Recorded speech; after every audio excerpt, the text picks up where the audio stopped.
even if it's a spiritual contact, I mean, I'm not the professional. I am not a pet psychic, but I am a psychic, and I think it's for humans as well as for animals. We get feedback. We're getting some feedback. Yeah, somebody's got their speakers on too loud. I can't talk. Just like humans and animals, I believe that the spirits make communication. Oh boy. Is somebody got their speakers on? I don't. Okay. All right.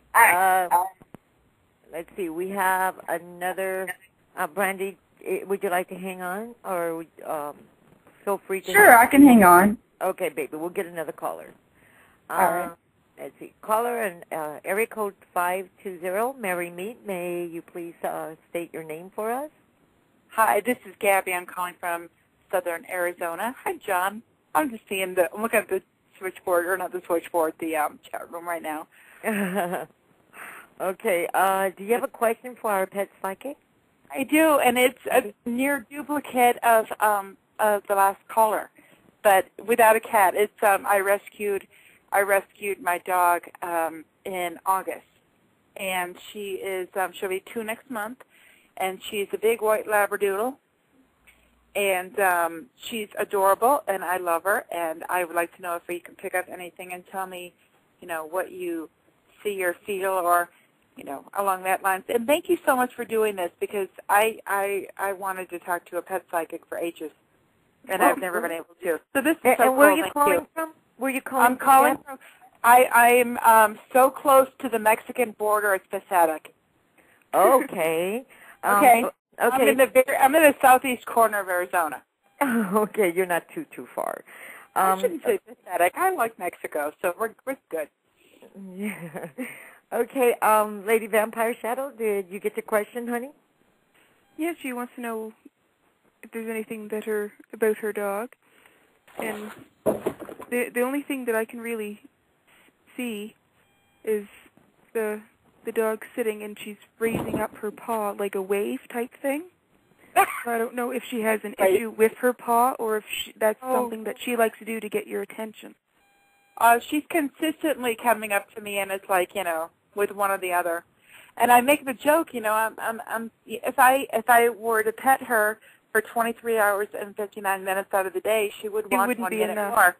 It wouldn't. Oh, that sounds like I drive, and she sits right next to me in my van, and is constantly, trying to flip my arm off the wheel with her nose. So I'm like, honey, I can't do this. We're gonna crash, So was your question answered, sweetheart?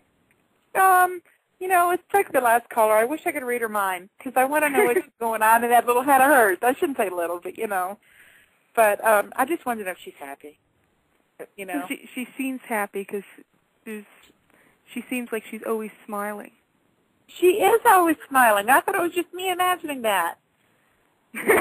That's true. Okay. You go ahead and take your next caller. And see, Gabby, it's not your imagination, honey. Your pet is showing you the sign of happiness. And when our pet psychic says she's smiling at you and she seems to be happy, trust me, she knows what she's saying. There you go. Now, like she was saying earlier, just a few minutes ago, not everything that she can tune in. I mean, some pets she can tune in. It's maybe a little bit. And there's some of them who they don't really feel comfortable talking to humans, because most people don't take the effort to even notice them. So they figure, well, why should I bother with this when people always ignore me? I'm just going to ignore them. So there's animals who are like that too. Yeah, exactly. Well, thank you, sweetie. And Gabby, if you like to hang on to the show, or if you want to go in the chat room and have fun with everybody, we quite have a big crowd tonight. And, I got lots of friends popping in, so I'll be here gabbing with everybody. Now you know where I got the name from. Hey, that's fine. Thank you so much, sister, and blessed be. Thank you. Thank you for coming on our show. Really have a nice evening. You too, darling. Okay, bye-bye. Bye. So if anybody's out there that has an animal, or if you have a sick little animal, or even if your pet had crossed over and you have this guilt feeling because you never know, or you never, you just don't know what they're thinking just before they're passing. Maybe Vampire Shadow could explain to you. She's helped many animals cross over. And like I said, she is a professional psychic. She's a born psychic. And she's here to help you out. Lady Vampire Shadow, I have a question. I want to see if Lady Raven Nightshade, do you have any questions for her until we get some callers? Well, actually, I've got several questions. I mean, I'm familiar with, your postings in the house, and I went back on the archive and listened to your last show. Are you psychic with all animals, or is it just certain, like cats, dogs? Do you feel what reptiles feel, or? Well, I haven't had a lot of experience with reptiles. The most that I ever had with a reptile was my one of my aunts. Her son had a iguana, and when my grandmother was passing away, I was looking. They always let this iguana run free throughout the house, and this iguana would stay right by my grandmother's bed. And one day, on my last visit with my grandmother, I just knew that she was going to die. And I remember at the time when I went back and told people that she was going to pass away, they said, well, how do you know? And I'd say, well, the iguana told me, and they just laughed at me.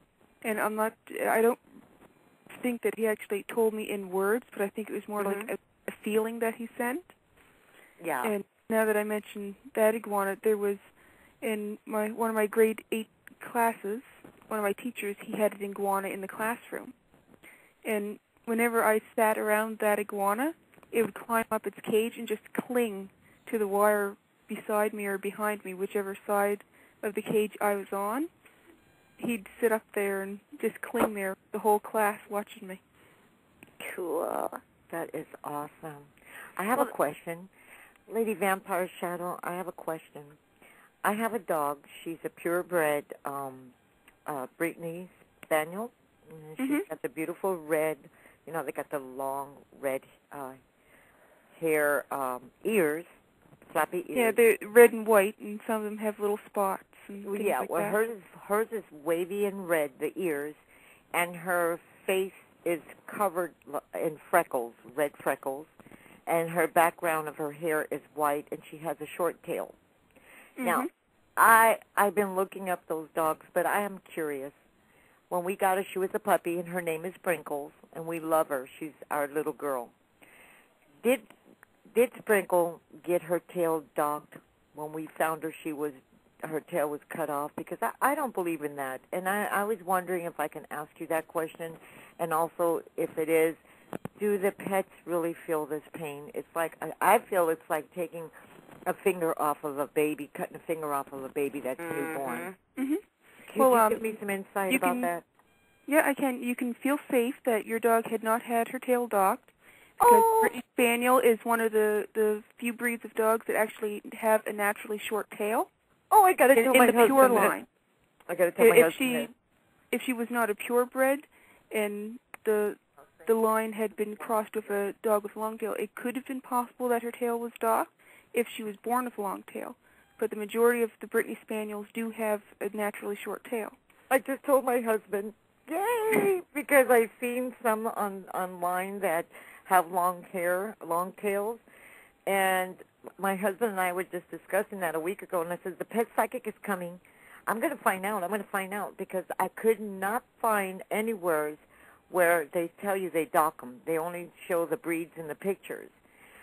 So the ones that had their tails cut, or any animal that had their, like, pit bulls or Doberman, Lady Vampire Shadow, do they actually, or do they feel pain, or they're missing something, parts of their body? Do they feel like deprived more or less than a dog that never had their ears clipped off or their tails clipped off?